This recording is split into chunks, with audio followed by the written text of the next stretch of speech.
औज़ुबिल्लाहि मिनश्शैतानिर्रजीम बिस्मिल्लाहिर्रहमानिर्रहीम अस्सलामु अलैकुम वरहमतुल्लाहि वबरकातुहू।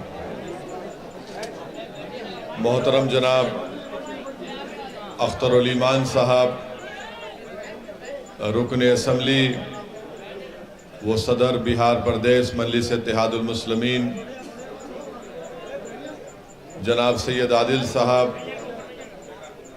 मजलिस इत्तेहादुल मुस्लिमीन यूथ के सदर, शयनशीन पर तशरीफ़ फरमा मेरे तमाम मजलिसी रुफ़ा, मोअज़्ज़िज़ हाज़रीन इकराम, बुज़ुर्गान कौम और मिल्लत, मेरी ज़द्दार माँ और बहनों, सबसे पहले आप तमाम का बेहद शुक्रिया कि आपने अपना कीमती वक्त निकाल कर आज के मजलिस इत्तेहादुल मुस्लिमीन के जलसे में शिरकत की। मैं माज़रत भी चाहता हूँ कि हमको यहाँ पहुँचने में ताख़ीर हुई।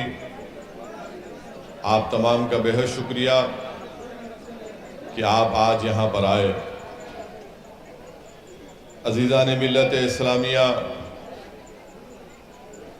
इस्लाम की तारीख़ गवाह है कि मुसलमानों को नुकसान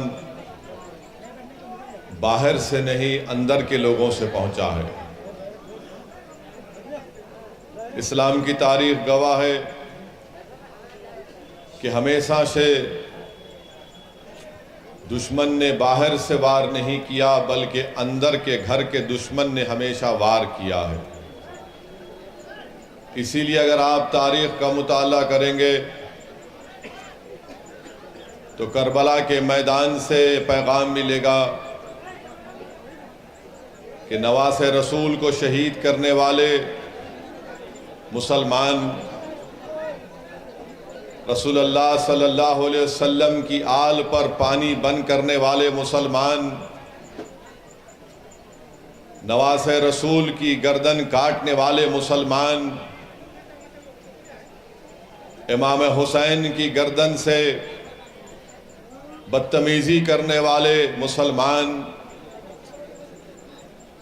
टीपू सुल्तान से गद्दारी करने वाले मुसलमान, बंगाल की सरजमीन पर गद्दारी करने वाले मुसलमान। तो इसीलिए आप देखते हैं कि अल्लाह के रसूल सल्लल्लाहु अलैहि वसल्लम की हदीस शरीफ है कि रसूलुल्लाह सल्लल्लाहु अलैहि वसल्लम मस्जिद में है और नमाज की सफ़ बनी हुई है और रहमतुल लिल आलमीन सल्लल्लाहु अलैहि वसल्लम उन लोगों का हाथ पकड़ पकड़ कर कह रहे हैं उखरिज फ़इन्नका मुनाफिक। रसूलुल्लाह सल्लल्लाहु अलैहि वसल्लम फरमा रहे हैं ज़बान मुबारक से उखरिज फ़इन्नका मुनाफिक, निकालो इस मुनाफिक को, निकल यहाँ से। तो हमेशा हमको नुकसान अपनों से पहुँचाए। जिस पर हमने एहसान किया उसने हमको धोखा दिया। जो कमज़ोर था, जिसको हमने आपने मुकाम दिया, अल्लाह ने इज़्ज़त दी, उसको इज़्ज़त रास नहीं आई। जिसको गरीबों ने अपने आंसुओं से, अपने दुआओं से कामयाब किया, उसने उन गरीबों के उन आंसुओं की परवाह नहीं की। तो इसीलिए मेरे अजीज़ दोस्तों और बुज़ुर्गों, मेरी आपसे इल्तिजा है कि हमारे सफ़ों में जो दुश्मन छुपे हैं उनको पहचानिए आप। जब तक हम इन दुश्मनों से अपने आप को पाक नहीं करते, हमको कामयाबी नहीं मिलेगी। सलाहुद्दीन अय्यूबी रहमतुल्लाह अलैह को बैतुल मुक़द्दस और मस्जिद अक़सा पर कामयाबी कब मिली? कई मरतबा कोशिशें हुई, कामयाबी नहीं मिली। सलाहुद्दीन अय्यूबी फ़ातिह बैतुल मुक़द्दस को कामयाबी उस वक्त मिली जब सलाहुद्दीन अय्यूबी ने बैठ कर ये कहा कि ये नहीं रहेगा, ये नहीं रहेगा, ये नहीं रहेगा। उसके बाद अल्लाह सुब्हानहू व तआला ने उनको कामयाबी से हमकिनार किया। मैं यकीनन आपका शुक्रिया अदा करता हूँ कि आप तमाम ने मिलकर यहाँ से मजलिस इत्तेहादुल मुस्लिमीन के एक उम्मीदवार को यहाँ का विधायक और एमएलए बनाकर कामयाब किया। आपका एक बहुत बड़ा एहसान मजलिस इत्तेहादुल मुस्लिमीन पर है। मैं आपसे माफ़ी भी चाहता हूँ, इसलिए कि जिसको हमने और आपने मेहनत की उन्हीं ने हमसे गद्दारी की। आप और हमने कोशिशें की कि जो लोग कामयाब होंगे वो गरीबों के दरमियान में बैठेंगे, जो कामयाब होंगे वो गरीबों के दर्द को समझेंगे। जब कोई विधायक बनेगा तो नौजवानों के आंख से बहते हुए आंसू को पहुंचेगा। जब कोई विधायक बनेगा तो वो माँ और बहनों के उन ख्वाबों को पूरा करने की कोशिश करेगा। जब कोई कामयाब होगा तो हम और आपने ये समझकर मेहनत की कि ये हमारे घर पर आकर हमारी तकलीफ को सुनेगा। हमने जिसको कामयाब किया ये समझकर कामयाब किया कि वो जब विधानसभा में जाएगा तो ना सिर्फ कोचा दामन बल्कि सीमांचल की नाइंसाफी की आवाज को बुलंद करेगा। मगर अफसोस इस बात का है कि उन्होंने गरीबों के साथ बैठना पसंद नहीं किया, इन्होंने कमजोरों के साथ बैठना पसंद नहीं किया, इन्होंने माँ और बहनों के ख्वाबों को पूरा करने के ताल्लुक से उसको सोचना छोड़ दिया। उन्होंने नौजवानों को हौसला दिलाने की कोशिश नहीं की, बल्कि इन लोगों ने मिलकर गरीबों का साथ छोड़कर जालिम लोगों के चौखट पर जाकर अपने सर को झुका दिया। मजलूमों से इंसाफ करने के बजाय जालिमों को और मजबूत किया। इख्तिदार में आने के बाद इख्तिदार पर बैठने वालों से पूछने के बजाय उन्होंने गुलामी को कबूल किया।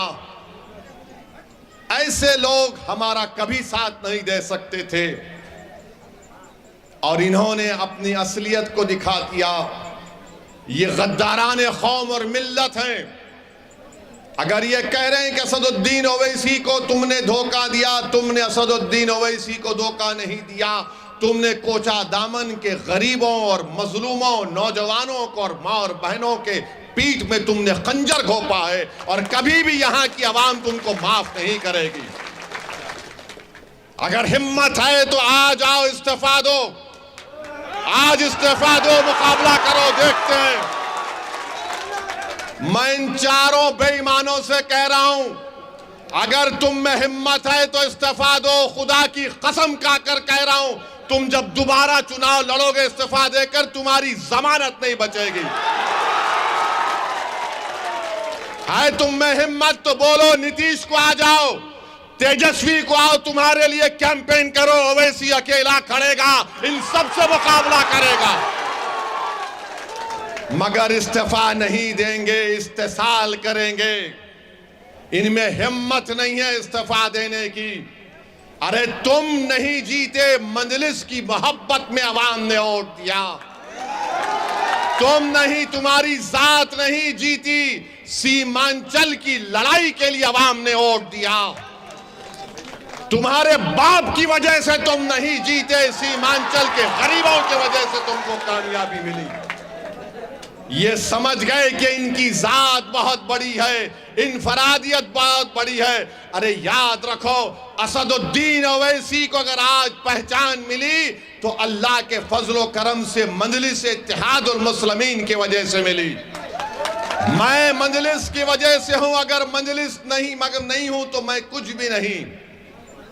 तो इन लोगों ने समझ लिया कि हम बहुत बड़े हो गए। अरे तुम कभी बड़े नहीं हो सकते। तुमने कौम से गद्दारी की, सीमांचल से गद्दारी की, गरीबों से गद्दारी की। तुम छोटे थे और हमेशा छोटे रहोगे इंशाअल्लाह। मेरे अजीज दोस्तों और बुजुर्गों, ये चार के चार जब निकलकर लालू के घर पर गए तो किसी ने मुझे तस्वीर भिजाई थी कि ये चार के पैर में चप्पल नहीं है, नंगे पैर बैठे हैं। चार के पैरों में चप्पल नहीं है, नंगे पैर बैठे और लालू औलाद के पैर में चप्पल है, ये तुम्हारी इज्जत है। अरे हम तो तुमको अपने कंधे पर बिठाया था, सीमांचल की जनता ने। सीमांचल की जनता ने तुमको अपनी आंखों का नूर बनाया था, अपनी पहचान बनाया था, मगर तुमको इज्जत रास नहीं आई।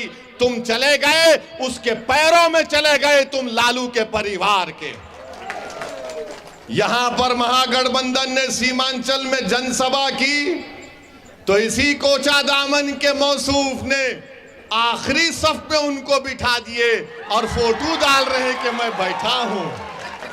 अरे बेशर्मो, कभी तो अपनी इज्जत का तो ख्याल कर लेते।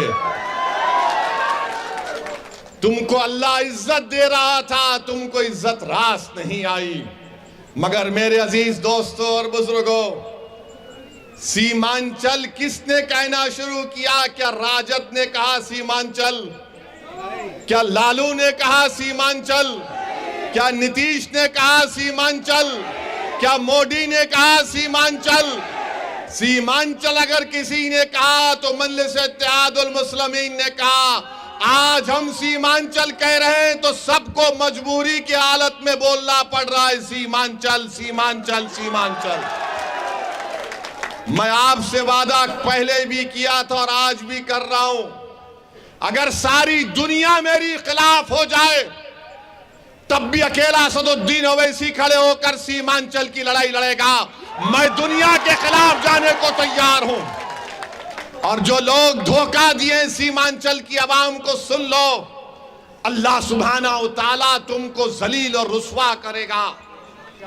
अरे 2025 आएगा, तुम मुंह नहीं खोल सकते तुम्हारे सियासी आकाओं के सामने। तुम आंख में आंख नहीं मिला सकते तेजस्वी यादव से, और नीतीश को तो तुम देख ही नहीं सकते। आज बताइए इनकी क्या अहमियत है। ये मीर जाफर और मीर सादिक की तारीख को इन्होंने दोहराया। जिसने टीपू सुल्तान को, सिराजुद्दौला को धोखा दिया, ये इन्हीं लोगों के जानशीन है। मैं इनको मुबारकबाद देता हूं कि तुमने मीर जाफर और मीर सादिक की उस गद्दारी को तुमने जनता के सामने याद दिला दिया। अब जनता जान चुकी है, अवाम जान चुकी है। ऐवान असेंबली में अगर कोई लड़ता है सीमांचल के लिए तो ये लोग मंत्री बनकर बैठ गए, अपनी गर्दन मोटी कर लिए, अपनी गर्दन को मोटी कर लिए, और मगर सीमांचल के बारे में बात नहीं कर सकते। अगर कोई जुल्म के खिलाफ आवाज उठाता है बिहार की विधानसभा में तो उसका नाम अख्तरुल ईमान है। अख्तरुल ईमान अकेला है, मगर मुझे यकीन है कि कोचा दामन में एक ही शेर काफी है इन गीदड़ों के लिए। अख्तरुल ईमान लड़ता है ऐवान में, अकेला है। 5-5, 6-6 मिनट की तकरीर अख्तरुल ईमान की उठाकर देख लो आप। अख्तरुल ईमान सच्चाई को बयान कर रहा है, हुकूमत से लड़ रहा है, सवालात पूछ रहा है कि उर्दू टीचर का क्या हुआ जब वो मासूम 8 साल के बच्चे को सीवान में पकड़कर जेल में डाल दिया गया। उसके गले में रस्सी थी, उस बच्चे का नाम रिजवान, 8 साल का बच्चा। ये जितने बिहार के विधानसभा में मुसलमान एमएलए जीत कर गए, क्या रिजवान तुम्हारा बेटा नहीं था इसलिए तुमने आवाज नहीं उठाई? 8 साल का रिजवान गले में रस्सी डालकर 1 हफ्ता वो अपनी मां से दूर रहा। उसकी मां पुकार पुकार कर कह रही है कि मेरा बच्चा बच्चा है।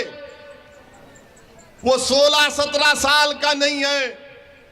मगर बिहार में क्या बीजेपी की सरकार थी या गठबंधन की सरकार थी जो गूंगी बनकर बैठी हुई थी?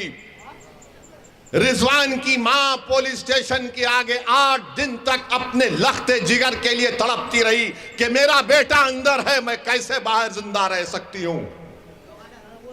ये इंसाफ महागठबंधन का। 8 दिन तक एक मां अपने 8 साल के बच्चे को तड़पती रही। किसने रिजवान के खिलाफ आवाज उठाई? किसने रिजवान की तकलीफ को अपने बेटे की तकलीफ की तरह महसूस किया? किसने उस तड़पती मां के आंसुओं को समझा? वो मजलिस इत्तेहादुल मुस्लिमीन और असदुद्दीन ओवैसी और अख्तरुल ईमान थे, जिन्होंने रिजवान के लिए आवाज उठाई। ये महागठबंधन के लोग क्यों नहीं बोले रिजवान के बारे में? अरे तुम बोलो ना रिजवान के बारे में, तुमने क्यों नहीं बोला? बोलो, इल्जाम लगाने वाले हम पर, रिजवान पर नहीं बोले। वैशाली में गुलनार नाम की एक बच्ची, वैशाली में गुलनाज एक बच्ची का नाम था, उसको जला दिया गया। क्या गुलनाज के खिलाफ महागठबंधन का कौन सा मंत्री बोला? ये कोचा दामन का बेईमान जो भागकर तेजस्वी के पैरों में पड़ा हुआ है, क्या गुलनाज पर बोल नहीं सकते थे? नहीं बोलेंगे। अख्तरुल ईमान वैशाली को गए, गुलनाज के बारे में बोला, ये कुछ नहीं बोल सके। फिर मॉब लिंचिंग हुई गाया में, छपरा में, समस्तीपुर में, ये नहीं बोल सकते। मॉब लिंचिंग हुई मुसलमानों की, ये नहीं बोल सकते। किसके खिलाफ बोल सकते हैं ये तमाम बेईमान लोग? मालूम आपको किसके खिलाफ इनकी जबान चलती है? गुलनाज पर नहीं बोलेंगे, रिजवान पर नहीं बोलेंगे, बेगूसराय समस्तीपुर के मॉब लिंचिंग पर नहीं बोलेंगे। किसके खिलाफ बोलेंगे? ओवैसी के खिलाफ बोलेंगे। ये बी टीम है, वो फुला टीम है, ये उससे मिला हुआ है। अरे बेईमानो, तुम बुज़दिल हो, तुम मौत से डरने वाले हो, मैं मौत को अपनाने वाला हूं। तुम मेरे खिलाफ बोल सकते, मगर तुम्हारी जबानें गूंगी क्यों पड़ गई? तुम रिजवान के बारे में नहीं बोले, गुलनाज के बारे में नहीं बोले, ये मॉब लिंचिंग के बारे में नहीं बोले, मगर इनकी जबान चलती है, क्योंकि इनके जो सरों पर जो आका इनका बैठा है, इनका जो मालिक बैठा है, जो इनको पैसे देकर इनके ईमान को खरीद चुका है, जिनकी आंखों के सामने वो कठपुतली है, वो बोले गए बोल ओवैसी के ऊपर फौरन बोलना शुरू कर दे। बोल ओवैसी पर बोल, फौरन बोलना शुरू कर देते। अरे तुम कब तक भोंकोगे मेरे नाम के बाद नाम लेकर? मुझे कोई फर्क नहीं पड़ता, तुम मुझे जितना बोलोगे उतनी मेरे में ताकत पैदा होगी, याद रखो इंशाअल्लाह।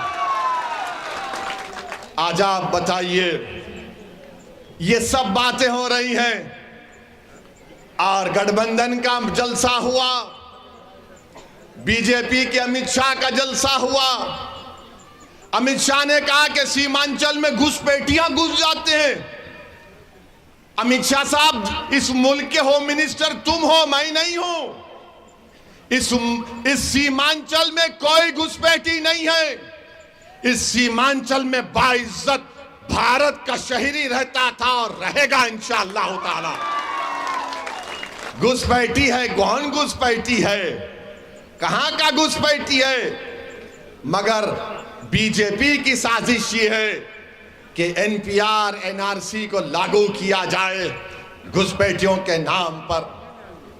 गठबंधन का जलसा हुआ तो नीतीश बोले, नीतीश कुमार क्या बोले? एक मुसलमान की पार्टी है। नीतीश कुमार साहब, आप मुसलमान हैं या कुशवाहा है, हमको बताओ। मुसलमान की पार्टी, लालू यादव यादवों के नेता, उनको नहीं कहेंगे यादव? तुम अपने आप को नहीं कहोगे कुर्मी कुशवाहा?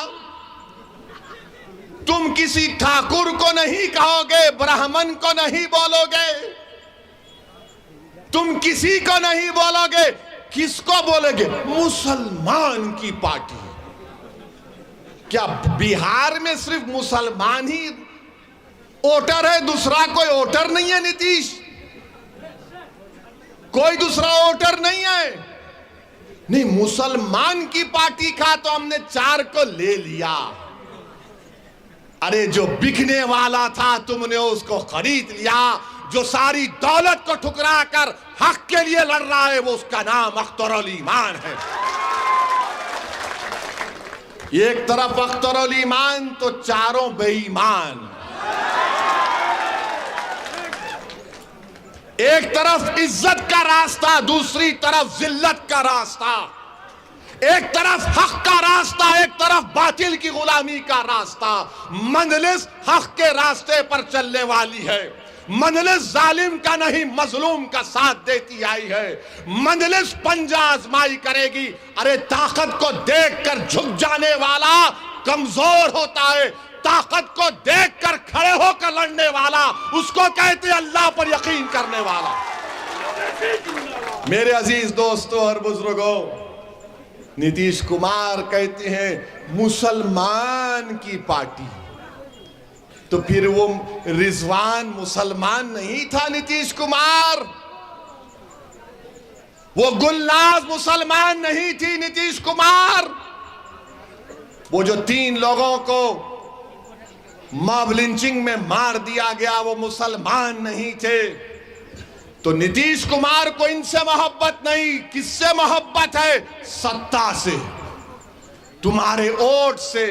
नीतीश कुमार को, तेजस्वी को नफरत किससे है? मुसलमानों की लीडरशिप से, मुसलमानों के शऊर से। सीमांचल में अगर लोग बेदार हो जाएंगे और सीमांचल की जनता बेदार होगी इंशाअल्लाह ताला। सुनो कोचा दामन की जनता, सुनो सीमांचल की जनता, तुम गरीब और कमजोर इसलिए नहीं हो क्योंकि मुकद्दर की वजह से हो। तुम गरीब और कमजोर और नाइंसाफी का शिकार इसलिए हो क्योंकि तुमको कमजोर और रखा गया है, तुमको मजलूम रखा गया है, तुमको तुम्हारा हक नहीं दिया गया है। नहीं देने वाले ये तमाम राजद के, जेडीयू के लोग, कभी कांग्रेस के लोग तो कभी भाजपा में भी कोई कसर उठाकर नहीं रखी। ये डरते हैं कि आप जब बेदार हो जाएंगे तो क्या होगा। बताइए आप, सीमांचल को कमजोर और सबसे पिछड़ा इलाका रखना। अख्तरुल ईमान बता रहे थे कि नीतीश कुमार ने गंगा से पानी लाकर राजगीर में गंगा का पानी पिला रहे हैं। नीतीश कुमार सीमांचल को कौन सा पानी पी रहा है? सीमांचल का वासी, जमीन के अंदर के पानी में एसिड है, जहर है। वो पानी सीमांचल के बच्चे, माँ और बहनें, बूढ़े, नौजवान पी रहे हैं और राजगीर के लोगों को नीतीश कुमार और तेजस्वी यादव गंगा का पानी पिला रहे हैं। अब आप बताइए, इन लोगों में इतनी हिम्मत नहीं है कि पूछ सके। और हद तो यह हो गई कि राजगीर में नीतीश कुमार ने कांच का पुल बनाया, कांच का पुल बनाया है। और सीमांचल में ऐसे कई पुल दिखा सकता हूं जो अधूरे पड़े हैं, टूटे हुए हैं।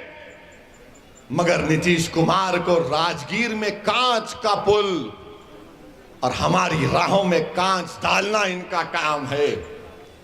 पुल नहीं बनाएंगे। नालंदा जिले के अतराफ में नीतीश कुमार ने महल बना दिया, मगर सीमांचल के लोगों को वीरान करके रख दिया। बताओ, गठबंधन का नाम लेने वाले, सेक्युलरिज्म का नाम लेने वाले, क्या सीमांचल की जमीन पर बसने वाले इंसान नहीं है? क्या राजगीर के इंसानों की सीमांचल के जमीन पर बसने वाले इंसानों की जान की अहमियत बढ़कर है कि वहां गंगा का पानी मिलेगा और यहां पर जहर पीने पर मैं मजबूर हूं? मेरे अजीज दोस्तों और बुजुर्गों, यही हमारी लड़ाई है। बल्कि अख्तरुल ईमान साहब ने बताया कि जो जल संसाधना है उसका बजट 32,000 करोड़ का है। महकमे आबरसानी 32,000 करोड़ का बजट है। कितना बजट सीमांचल के लिए? 100 करोड़ भी नहीं। कितना? 50 करोड़ है। 50 करोड़ के अंदर है। 32,000 के करोड़ के बजट में गठबंधन 50 करोड़ दे रही है। और जिम्मेदार कौन है? ओवैसी है। मैं जिम्मेदार हूं, हम बी टीम, हम फुला टीम। अरे बेईमानो, 32,000 करोड़ में क्या तुम 1,000 करोड़ नहीं दे सकते सीमांचल को? नहीं देंगे, क्योंकि यहां से जो जीत कर गए हैं ये गूंगे हैं, बहरे हैं। एक ही शेर है, एक ही जिंदगी का सबूत दे रहा है, वो अख्तर उल ईमान। बाकी के सब गुलामी को कबूल कर चुके हैं। 32,000 करोड़ का बजट। मोदी दिल्ली में बैठकर बोलते 56 इंच का सीना, मगर जब चीन का नाम लेते मोदी जी बिल्ली की तरह हो जाते हैं। 2000 स्क्वायर किलोमीटर पर चीन की फौज भारत की जमीन पर कब्जा करके बैठी है, और हमारे 56 इंच के वजीर आजम चीन का नाम लेने से डरते हैं। बल्कि मैं तो सुना कि आजकल शक्कर में भी, चाय में भी शक्कर नहीं डाल रहे, क्योंकि चीन निकल गया तो परेशानी। चीनी की जगह चीन निकल गया तो वो भी बोलना छोड़ दिए। अमित शाह आकर झूठ बोल कर गए कि एयरपोर्ट बन गया। कहां बना एयरपोर्ट? एयरपोर्ट में सिविल अभी ये कोई नहीं शुरू हुआ। किशनगंज से पूर्णिया तक रेल की लाइन डालना है, कभी नहीं डाले मोदी जी 9 साल में। 40 किलोमीटर की एक रेलवे लाइन डालना है, दालकोटा से पूर्णिया नहीं डाले। क्या कोचादामन में रेलवे का स्टेशन है? कोचादामन में रेलवे का स्टेशन है? क्यों नहीं है? इसलिए नहीं है क्योंकि यहां का एमपी, यहां का विधायक सब के सब टाई टाई हो चुके हैं। सब के सब टाई टाई हो चुके हैं। मेरे अजीज दोस्तों और बुजुर्गों, जलालगढ़ से किशनगंज की रेल की लाइन डालना है। कांग्रेस की यूपीए की सरकार थी, 2008 से अब 2023 में आ चुके हैं। 14 साल हो चुके हैं। जलालगढ़ से किशनगंज की रेलवे की लाइन नहीं डाली जाती है। डिग्री कॉलेजेस नहीं है सीमांचल में। इसकी लड़ाई अख्तर उल ईमान और मजलिस इत्तेहादुल मुस्लिमीन लड़ रही है। मेरे अजीज दोस्तों और बुजुर्गों, हम आपसे अपील कर रहे हैं कि आप अपने हौसलों को बुलंद रखिए। ये लोग मजलिस पर इल्जाम लगाते हैं, मगर पूछो ये गठबंधन वालों से, जब स्पीकर का इलेक्शन हुआ, अख्तर भाई, स्पीकर का इलेक्शन हुआ, डिप्टी स्पीकर का इलेक्शन हुआ, तो मजलिस ने बीजेपी को वोट दिया या गठबंधन को वोट दिया? पूछो आप। मजलिस ने ये गठबंधन का जो उम्मीदवार था उसको वोट दिया। मगर दुश्मनी क्या है लालू के परिवार को कि यादव लीडर बनेगा, अख्तर उल ईमान नहीं बन सकता। कुर्मी बन सकता है मगर अख्तर उल ईमान नहीं बन सकता। ब्राह्मण बन सकता है मगर अख्तर उल ईमान नहीं बन सकता। भूमियार बन सकता है मगर अख्तर उल ईमान नहीं बन सकता। मगर इंशाअल्लाह ताला अब बिहार की राजनीति के मुकद्दर के फैसले सीमांचल से तय होंगे, मुझे यकीन है इंशाअल्लाह ताला। और हाँ, जिंदाबादी, हम जिंदा ही रहेंगे इंशाअल्लाह ताला। हम मर भी जाएंगे तो जिंदा रहेंगे। जो जमीर फरोश है वो जिंदगी में भी मुर्दा है और अंदर भी मुर्दा रहेंगे। तो मैं आपसे कह रहा था कि मीडिया के लोग हमसे पूछ रहे हैं, नीतीश कुमार प्रधानमंत्री के उम्मीदवार हैं, आप क्या करेंगे? हमने उनसे पूछा कि भाई पलटू राम किसने कहा था? हमने तो नहीं कहा था ना। मेरी जबान से आपने कभी नहीं सुना। किसने कहा था? किसने कहा था? राजद ने कहा था, हमने नहीं कहा। मगर यह बात समझ में नहीं आती कि किसी को चाचा भी कहा और पलटू राम भी कहा और गले से भी लगा लिया और दोनों बैठकर मलई खा रहे हैं, गपा गप गपा। पूरी बिहार की मलई खा रहे हैं और सीमांचल को सूखा कर दिए। और नीतीशवा बोल रहे हैं, इनके लोग कह रहे हैं कि देश में अपने यहां प्रधानमंत्री है। नीतीश कुमार, तेजस्वी यादव, याद रखो, तुम्हारे दिल्ली का ख्वाब अगर पूरा होना है ना तो वो पटना से नहीं सीमांचल से जाएगा। और उस ख्वाब में सबसे बड़ा अगर कोई आदमी खड़ा हुआ है तो उसका नाम असदुद्दीन ओवैसी होगा, याद रखो। तुम सीमांचल से इंसाफ करो, अल्लाह तुम्हारी मदद करेगा। तुम सीमांचल से नाइंसाफी करोगे, जो करते आए हो, तो जिल्लत और रुसवाई और जिंदगी में नाकामी तुम्हारा मुकद्दर बनेगा। यहां की गरीब आवाम खामोश है, मगर इनकी खामोशी को कमजोरी मत समझो। गरीब है, उसकी खामोशी है, मगर अल्लाह उस गरीब की खामोशी को, तकलीफ को महसूस करता है। तुम डरो इन कमजोरों की तकलीफ को पहचानो। वजीर आजम बनेंगे हमारे अरमानों को तोड़कर। हम भी नहीं चाहते कि 2024 में दोबारा नरेंद्र मोदी देश का वजीर आजम बने। मगर ये कौन सी तुम्हारी सियासत है कि तुम कभी मोदी से निकाह कर लेते तो कभी तेजस्वी से निकाह कर लेते। तुम कभी मोदी को 3 तलाक कह देते तो कभी तेजस्वी को 3 तलाक कह देते। तुम कभी उनसे वलीमा कर लेते तो कभी इनसे अकीका कर लेते। अरे आखिर तुम हो क्या? तुम ठहरोगे या पलट जाओगे? मगर हम नहीं पलटेंगे। जो जाता है चला गया। मैं जिम्मेदारी के साथ कह रहा हूं, जज्बात में आए बगैर कह रहा हूं सीमांचल की जनता को, पूरी दुनिया मेरे खिलाफ खड़ा हो जाए मगर एक तुम्हारा दीवाना तुम्हारे लिए लड़ता रहेगा।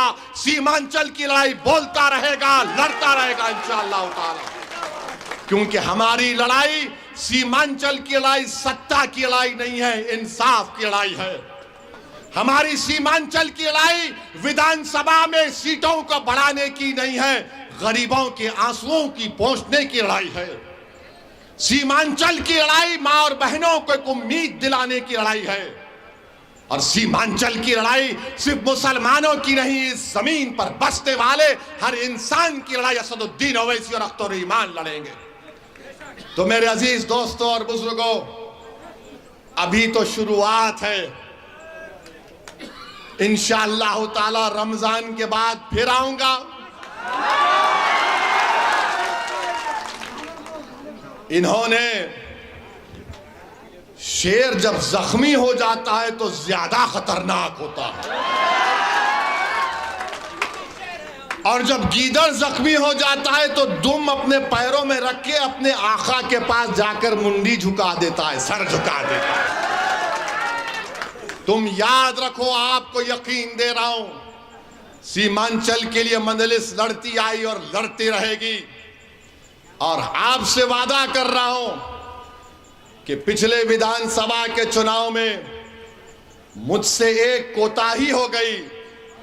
मुझे कम से कम 50 विधानसभा पर अपने उम्मीदवार को खड़ा करना चाहिए था। हम नहीं खड़ा किए। अब इंशाअल्लाह ताला बिहार में ये भड़काऊ भाईजान जाएगा। पहले सीमांचल को मजबूत और मजबूत करेगा, उसके बाद बिहार के कोने कोने में जाएगा। क्योंकि दुनिया की कोई ताकत मुझे रोक नहीं सकती इंशाअल्लाह ताला, सिवाय मौत के। हम जाएंगे। अच्छा, और ये 10 लाख नौकरियां कब देंगे तेजस्वी? ये 10 लाख नौकरियां कब देंगे? क्या आप भी अपने चचा नरेंद्र मोदी की तरह लंबी लंबी तो नहीं छोड़ देंगे? मोदी ने कहा था भाइयों बहनों 15 लाख ले लो, इन्होंने कहा 10 लाख ले लो, उसने कहा साल में 2 करोड़ नौकरी ले लो, ये कह रहे हैं 10 लाख ले लो। कब 10 लाख? कब उर्दू टीचर की भर्ती होगी? कब सीमांचल में साफ पानी मिलेगा? कब आलू की कीमत सही मिलेगी? कब मकई की कीमत मिलेगी? कब अस्पतालों में डॉक्टर बैठेंगे? कब स्कूल में टीचर बैठेंगे? और कब रिश्वत का खात्मा होगा? आवास योजना के लिए अगर आप जाते हैं, आवास योजना के लिए आप जाते हैं, कितना देना पड़ता भ्रष्टाचार? 7,000 से 12,000 देना पड़ता है गठबंधन को, क्योंकि पटना में बैठने वालों ने रेट तय कर दिया गरीबों का कि घर होना तो 7,000 से 12,000 ला कर दो। कोई मर गया, डेथ सर्टिफिकेट चाहिए तो भ्रष्टाचार रिश्वत के बगैर नहीं मिलता सर्टिफिकेट। कोई पैदा होता है तो नहीं मिलता ब्लॉक लेवल पर। अरे ये करप्शन है गठबंधन का, कोई फर्क नहीं है। और नीतीश कुमार तो बहुत लंबे अरसे से मुख्यमंत्री हैं, शराब को तो बंद कर दिया मगर करप्शन के नशे को बढ़ा दिया। ये इनका कारनामा है। बहरहाल मेरे अजीज दोस्तों और बुजुर्गों, आपका बेहद शुक्रिया कि आपने अपना कीमती वक्त निकाल कर आ जाए। और हम बता रहे हैं मोदी सरकार को और नीतीश और तेजस्वी को, अगर सीमांचल से इंसाफ नहीं होगा तो असदुद्दीन ओवैसी, अख्तर उल ईमान, मजलिस के हजारों अरकान के साथ और सीमांचल के लाखों जनता के साथ नेशनल हाईवे पे चक्का जाम होगा, चक्का जाम होगा। तो तैयार हो जाओ, इंसाफ करो। अब हम खामोश नहीं बैठने वाले हैं। सीमांचल की इंसाफ की लड़ाई मजलिस लड़ती आई, जब तक मंजिल को हासिल नहीं करेंगे लड़ाई जारी रहेगी। जब तक इंसाफ नहीं मिलेगा लड़ाई जारी रहेगी। जब तक गरीबों को उनका हक नहीं मिलेगा लड़ाई जारी रहेगी। चाहे मोदी हो या नीतीश हो या तेजस्वी हो, सीमांचल की लड़ाई गरीबों की और हकदारों की लड़ाई है। बहुत बहुत शुक्रिया। वाखिर दावाना अल्हम्दुलिल्लाहि रब्बिल आलमीन।